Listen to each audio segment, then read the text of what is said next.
Hi everyone, this is Chris from Bandzoogle doing another site review, this time for CraigBankoff.com, so let's check it out. Alright, so this is Craig's website. Craig has a great sound, reminds me a bit of Tom Petty. Some other songs are more moody and acoustic, kind of alt country. Some great production value, great hooks. So I'm going to break this up into design and content. Let's start with design. His site is really simple. It's essentially just a header graphic. The header graphic is his album art, and he has a different graphic on each page. Now, I'm a fan of simple, but at the same time, if your design is just going to be a single graphic, that graphic has to be really strong. In this case, I'm not sure it succeeds. So one problem is that he's using a bit of a low-res image, so when you look at the text, it's a little bit pixelated. Using a higher quality image in the header would eliminate that problem. He has a strange gap at the top of the page, which should really be cropped out. And in fact, if you look at some of his other pages, the cropping hasn't been done very cleanly. Like on his bio page, you could see that the side of the image wasn't cropped out cleanly enough. So that should definitely be fixed. I think overall that if you're going to use a header image as the only focus, you got to make sure that the headers are perfect. Also, you'll notice that on his interior pages, he doesn't have any text on his header. So if I'm landing on this page from Google, I would have no idea what the site is. So I would definitely say to put your name on each page. Other than that, his navigation is good. It's nice and clean and simple. It's easy to find his music, his bio. I think the biggest issue on Craig's website is in terms of his content. So last week we looked at kevinbarbermusic.com, and Kevin had a great site with a lot of content. He would post in his blog, he would post videos that got people behind the scenes of how he got his guitar sound, and that's the kind of thing that fans are really looking for. Craig's site is really just kind of a brochure about his new album, so you can buy the album, and it has some press reviews and it has his bio, but that's really where it ends.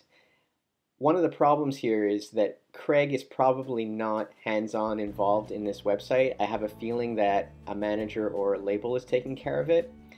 I worked at a record label for about 8 years, and I worked with some big multi-platinum artists and a lot of small indie artists, and no matter what the size of the artist, the ones that actively participated in their own site had a lot more return visitors, a lot fresher content, and those that let their label or the management take care of it, they had sites that really did not do much for them.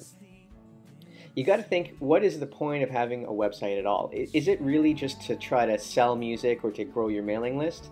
I think those are good side effects of having a great site, but the ultimate goal of any artist website should really be to make a deeper connection with your fans. Sales and your mailing list signups and Facebook likes and all that will come as a result of having connections with your fans, not the other way around. On Craig's site, for example, there's no photos of Craig, so I have no idea what Craig looks like. Aside from that, there's no real personal connection at all from Craig on this website other than his Twitter feed at the bottom of the page. As an artist, you have an opportunity to make a connection with fans so that they can understand where your music's coming from. When you have a new album coming out, it's even a bigger opportunity. So why not show your studio photos, post some of your outtakes, post some acoustic versions, blog about the whole process. Fans really want to know what it's like in the recording process. As musicians, like, we've been in the studio hundreds of times, and it's kind of old hat for us, but for a fan, they've never seen that process, and it's fascinating for them, and it also makes them more attached to the end product. So my suggestion for Craig is he needs to contribute to the site in some way. If it's on Twitter, that's fine. I would make his Twitter feed the main focus of his homepage and make sure that he posts there often. Try to post info about the album that is not public knowledge, stuff that's behind the scenes. Having a blog would be much better. I know that's a stretch for some people that aren't really active online, but fans are expecting this now because no matter what artist size it is, there are artists out there that are willing to make that connection with fans, so you really need to as well. So you could do this by blogging, posting videos, having a Twitter feed, and just posting content on a regular basis. I think that's really what's lacking on Craig's website, and it makes it so that his website is more just of a brochure of his album, which chances are most people are not going to return to. Aside from that, I think that his front page needs a bit of cleaning up. So as mentioned, I think that a blog or a news feed or something of a personal nature from Craig would be the main focus on this page. The other thing is that he needs to simplify it a lot. So on his page right now, he has his social network links, then he has a bunch of links for reviews of his album, then he has his full bio, then he has a store, a counter, and a call to action for his mailing list. And then at the bottom he has his Twitter feed and some Google ads.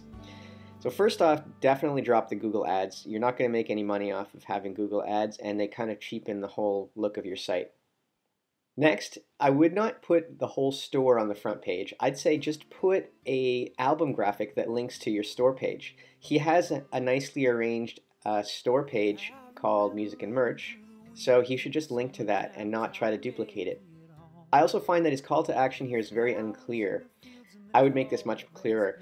Sign up to my mailing list and get a free track, and then have the sign up underneath. If the call to action isn't very specific and clear, it's much less likely that people are going to complete it.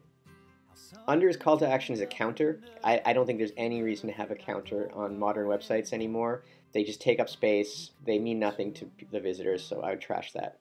So just to review, I think that he should have a news or blog feed on the left, have his album graphic on the top right, and then a clear call to action underneath that. One thing that he does well on his site is his bio. He has a nicely written short bio that gives a clear description of what his music is like. A lot of artists are worried about saying that they sound like a certain artist, but the fact is that everyone has influences, and for somebody in the press to be able to write about you, they need to convey your style of music to people that don't have the radio on right now.